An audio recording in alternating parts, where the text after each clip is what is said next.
Welcome to Reuters Events Pharma 2026.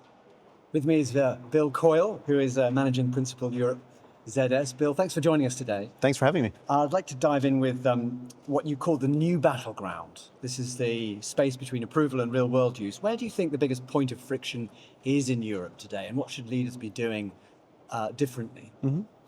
I think there's quite a few. I think the first is around access and pricing, which is very topical these days with the U.S. Most favored nations policy and how that's affecting Europe. So I think we're seeing leaders lean into figuring out alternate ways to seek funding, whether that's through private insurers, some elements of patient pay, which we see in the obesity market, for example. And then the second piece is really getting access to the healthcare system. In our recent Future of Health survey, we included 1,500 German health consumers, and fully 40% cite hassle of using the healthcare system. It keeps people from seeking care unless they're very sick. And so as a result, that friction of how you enter the healthcare system, how we find the patients out there who need help and are looking for help is another big friction point. Fantastic. Now, just talking about activating patients earlier, give us a concrete Europe-appropriate play that you think will be table stakes in the next 12 to 24 months. And what is the biggest pitfalls for companies when they want to do this credibly? Good question. I think what we're seeing is more companies leaning in to working with telemedicine companies, pharmacy companies, and there's companies that help schedule doctor's appointments and things across Europe. And what we're seeing is driving unbranded awareness campaigns that are really helping patients engage in their disease, some self-assessments that really help them come to the physician with the right information to drive the right action. And in some cases, we're working with clients to enable those so that patients can directly book appointments with centers of excellence or with their GPs to then get into the healthcare system with validated information, with a physician-designed but self-administered sort of diagnostic, so the patients get the right triggers and the right actions. So patients are showing up to the doctor with the right information to drive the right next action. So let's just talk about the shift that you described from why to prescribe to how to prescribe. If you were redesigning one aspect of the HCP experience, what would you target first? I think the thing that we don't necessarily realize how fast it's happening is where physicians are getting their information. That's always been true in pharma. Physicians get their information from peers, from congresses, but of course from the pharmaceutical representatives that they engage with has been an important source of information. Increasingly, physicians are going to evidence-backed large language models to really get advice on care. That's bringing together trusted evidence where they can put in information about their patients to make the right recommendations.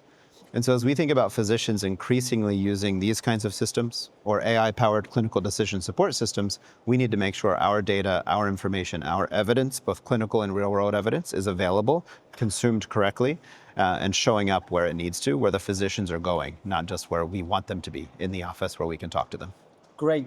Now let's talk about AI and efficiency. You talked about AI to reduce operational drag. Everyone's talking about agentic AI right now. It's the real buzzword. Where do you think it's going to deliver real impact in EU commercial organizations? And what governance and compliance should we be thinking about with agentic to avoid backlash?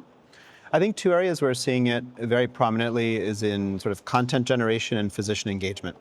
So helping create the right content from all the approved materials that we have and all the clinical data that we have to dynamically create the right materials, and then also through the medical legal review process, making sure that those are reviewed in an agentic way, so that you're shortening the time between content creation and approval. And so part of the built-in compliance to avoid backlash is the human reviewers in the loop that make sure that we're training those systems correctly and that we're not releasing content to the marketplace that's non-compliant. So that's one big area where we're certainly seeing impact. The other interesting area we're seeing agentic workflows and AI is in the market research space. So really creating digital personas, digital twins of specialists, of physicians to really test our materials, to anticipate the future demand for some of the assets we're bringing to market. So really using agentic workflows based on all the research we've already done, all the publicly available information, all the data we have to really simulate. We have a new product coming to market.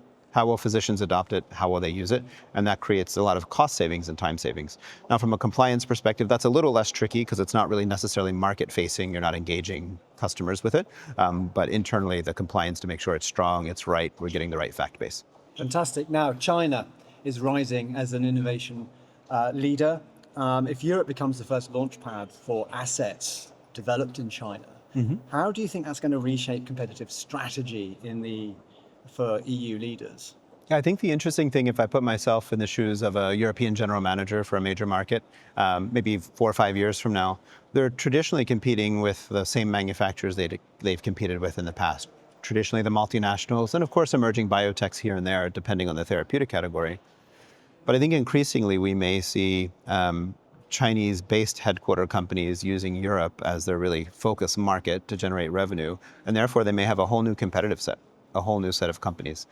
It could be also that the competitors they're facing in Europe are different than their colleagues are facing in the US. So as a result, the leverage one gets from a global understanding of competition may be a little bit different than it is today. So I think they'll have a different competitive set, that's approaching Europe maybe with a new lens, differently than multinational manufacturers have. So they'll just need to be more competitive and more on top of things. Bill Coyle, thank you very much for your insights today. Thank you.